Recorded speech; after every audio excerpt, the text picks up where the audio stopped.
المدح مثل العود الأزرق ما يمد ولا يساق إلا على قرم علومه بالفعول موكده. لا صدبوا جنب نصخيف وصدبوا كف الرقاق، علي الثمالي ما يجنب لين يبلغ مقصده.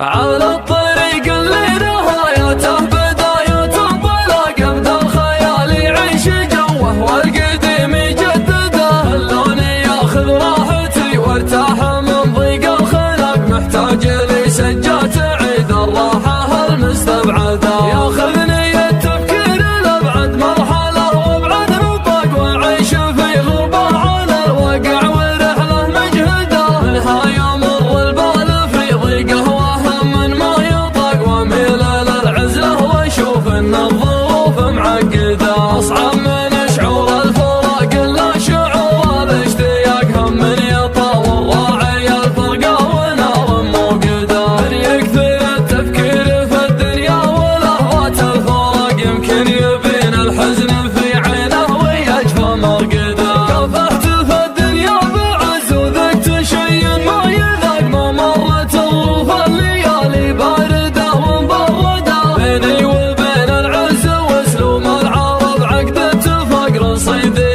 اللي ما ملكته في بنوك الاصداق. رزقي وتوفيقي على الله خالق السبع الطبق، اعيش لحظتي ولا افكر في بكره وابعده. كم من سليم شكله معافى وتفكيره معاق، يمشي على البيضة برجلينه وعقله في يده. اللي ينفتح للشر باب يصير كانه في سباق، واللي نصيته في مجال الخير كانك تطرده. الخير والمعروف ما يجزى بصده وانشقاق، على الاقل اللي يتجمل فيك احد لا تجحده. يا الرفيق اللي لي ضاقت علي الارض ضاق، يسعدني اللي شفته اسعد واحد الله يسعده. صدره خلي من الحسد والحقد واسلوب النفاق، لا شفته بقل ضيقة الخاطر عساني مفقده. المدح مثل العود الازرق ما يمد ولا يساق، الا على قرم علومه بالفعول موكده. صدبوا جنب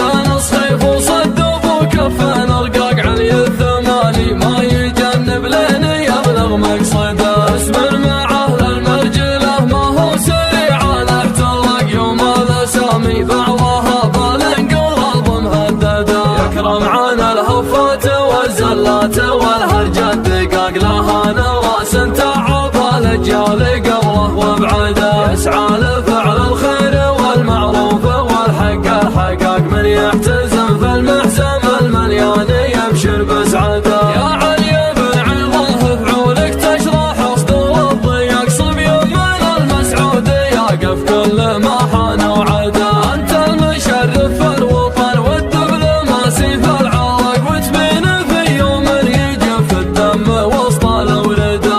اخوك يوسف ما ضرب الهينه ولا انفهاق، هو مزندك في حزة الشدات وانت مزنده. عزوة ثمال